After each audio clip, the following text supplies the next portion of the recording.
Welcome to the Logic and Life Coaching Podcast, episode 22. Everyone wants happiness and success, and we know how to get you there.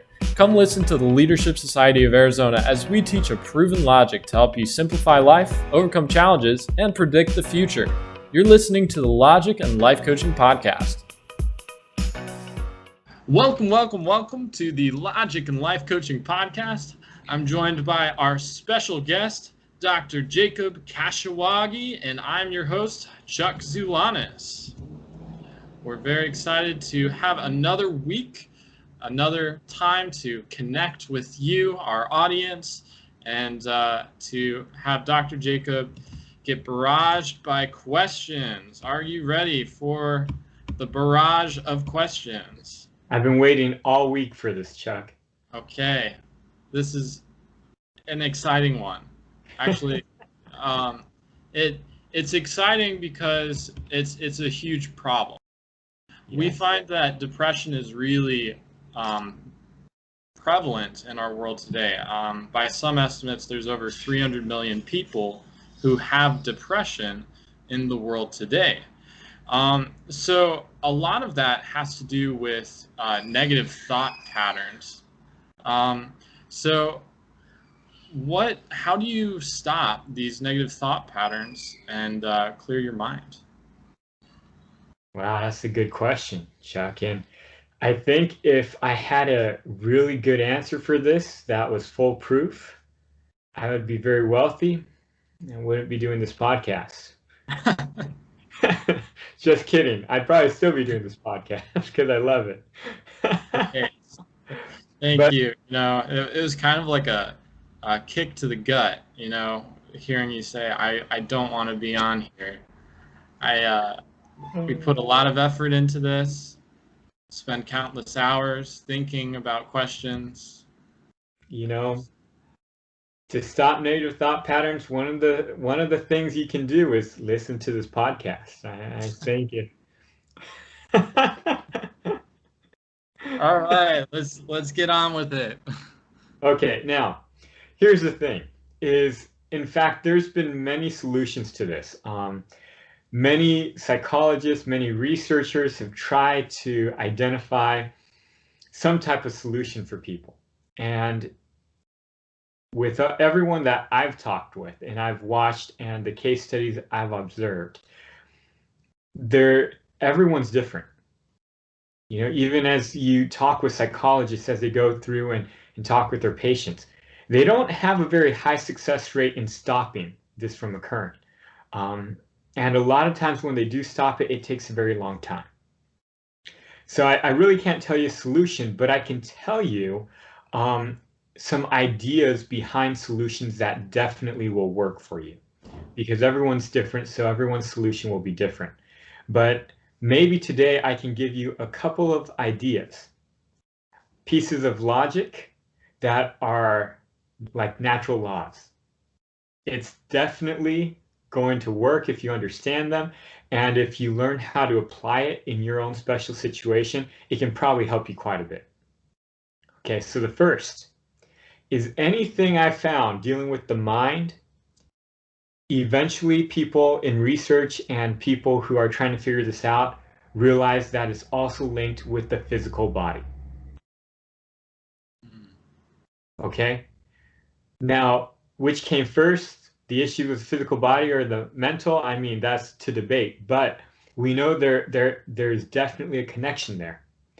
Thus, if you're having a pattern of negative thoughts that are getting you depressed, or negative thoughts that are just causing, low self-esteem or issues in your life, one of the things to realize is that if you observe your body, oftentimes when your body's going through issues or when your body's doing certain things, your mind is also going to start in certain cycles.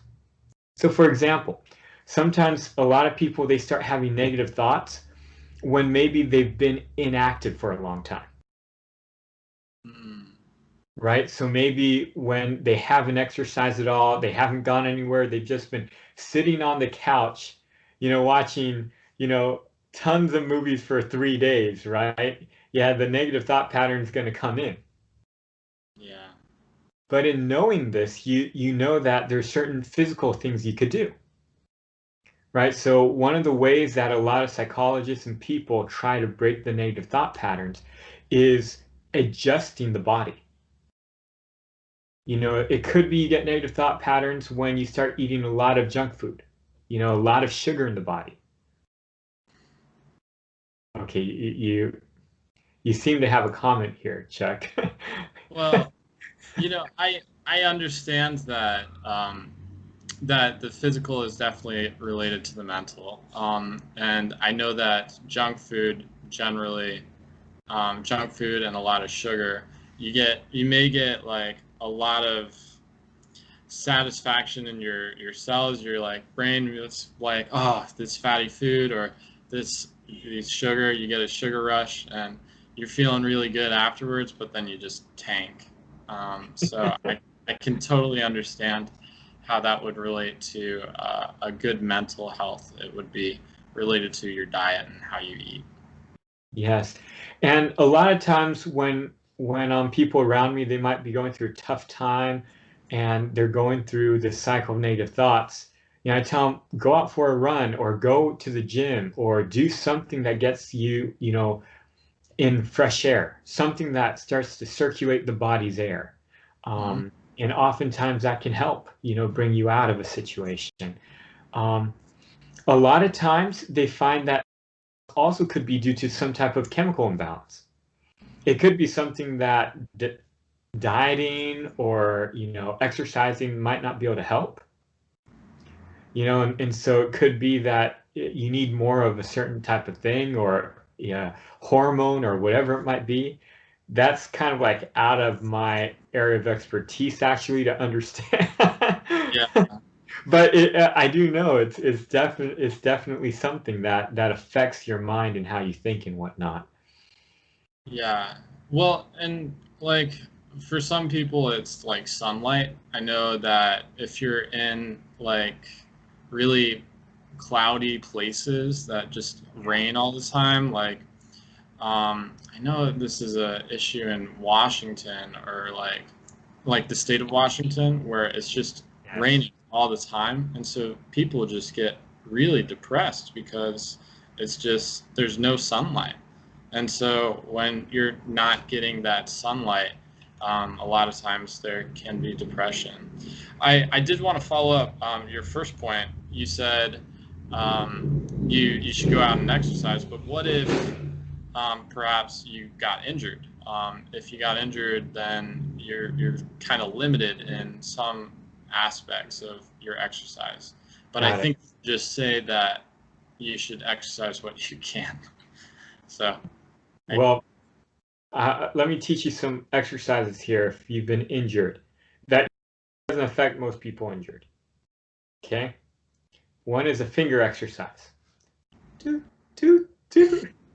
The other is a toe. Now, I'm not going to show you how I do my toe exercise, but you can imagine. so so that will improve your mood 100%. Just doing the finger exercise. Well, you might have to do all 5 fingers at once for a long Yeah. time. Well, that's part of the progression. You do the first finger, and then you do the second, and then third, and then fourth, and then fifth, and then go into it. Whoa, that's pretty good, Chuck. I know. See, Um, you can't lose. That's bound to put you in a good spirit if you do that. just start dancing. No, but of course, no. Yeah, don't do finger exercises. You might get joint pains because you'd have to do like thousands of reps, and that's not good. But if you're injured, yes, you can only do what you can do. Okay. Yeah, but that does make it tougher when you are injured, and so oftentimes you see that could be a pattern. If you're like a sports player, you get injured, you get negative thoughts because you can't do anything. But that's part of breaking the pattern, right? Is don't get injured. You got to Yeah. figure out what you can do to prep for the game or to play the game differently so you don't get injured as much. Hey, this is getting a little personal, Dr. Jacob. I feel like my personal attack. Um, You know, I've been going to like physical therapy for my shoulder for like a year now, and I keep tending to, anytime I get some progress, I can do pull-ups again. I do too many, and then I hurt it again, and I'm Uh, like, oh. So I guess it's a constant thing that I've just, and then I have this self-loathing, this negative thought pattern. Like, why yes, did you do that? You stupid. And then and then it's just over and over again. I'm just thinking, why yes. didn't I learn? So Now, you get into the second point, which is a really good one here, which is it's a pattern, right? And so the thing about weaknesses is that, or the thing about, getting ahead of myself here, the thing about negative thought patterns is that the weakness of that is it's a pattern, hmm right? And if it's a pattern, it means you can predict it. You can see what's coming. You can learn how it works because it will always work the same way. And so one of the ways to get rid of negative thought patterns is to learn about them, is to track them, is to identify exactly what their pattern is. And then you can attack it from the weakest point in that pattern. So when I get injured, first thing I need to do is go find some fatty foods and become inactive for like a day. And then I'm really going to get depressed. Well, that's what's going to happen. So then, you start looking. Maybe once you get injured, it's impossible for you not to eat the unhealthy junk foods, right? Right. So then you say that's not the part of the pattern you want to attack, right? Maybe the part of the pattern you want to attack is maybe after you eat the junk foods, you like go out for like a walk because your shoulder injury doesn't affect you walking, you know? But also with patterns, one of the things to really is this is such a simple thing, but people forget it. If it's a pattern and you want to change the pattern, it means that something has to change, right?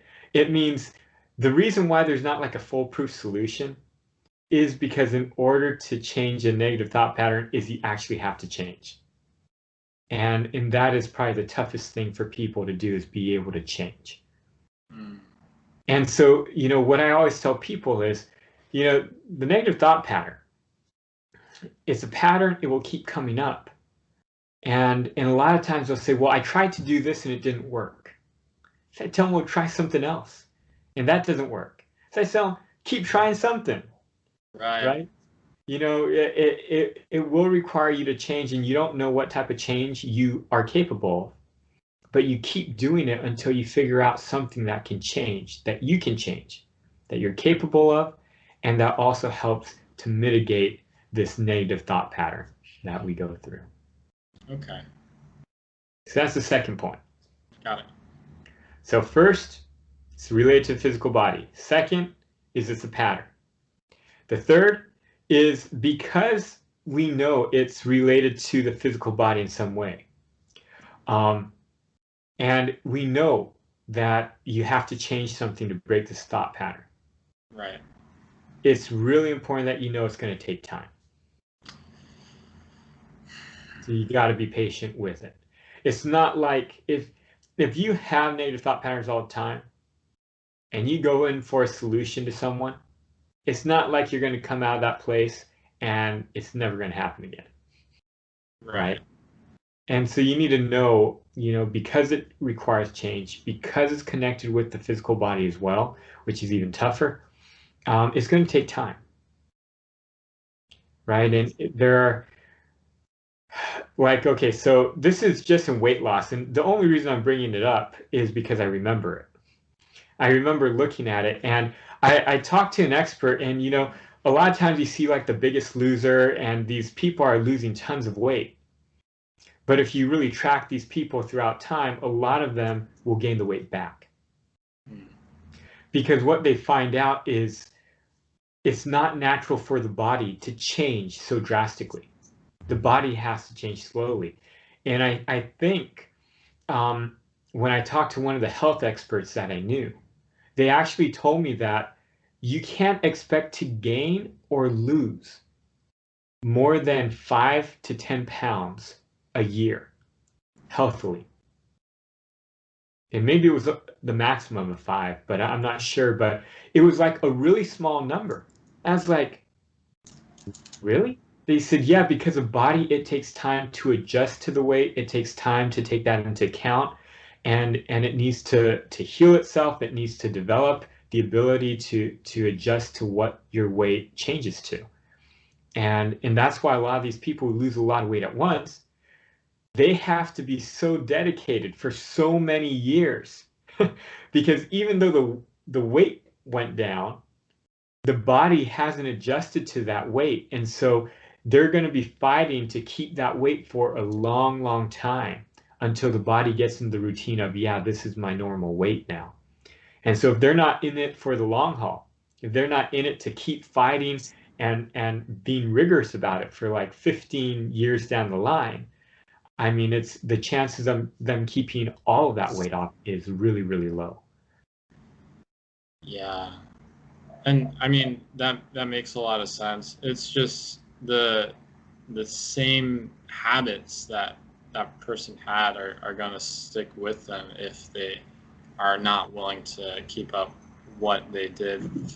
As far as like a diet or whatever sort of solution that they're using for their weight loss, I think it's a lot of it is just whether or not they're willing to keep with it.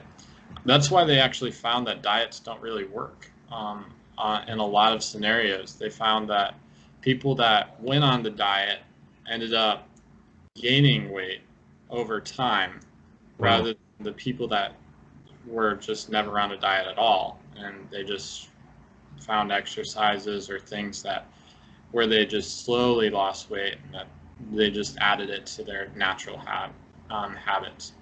Yes.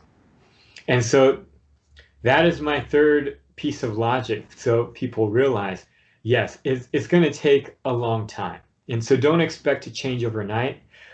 All you're looking for is some bit of progress, right? And it's important to know that because if you don't, you're going to try and figure this out quickly. It's not going to work.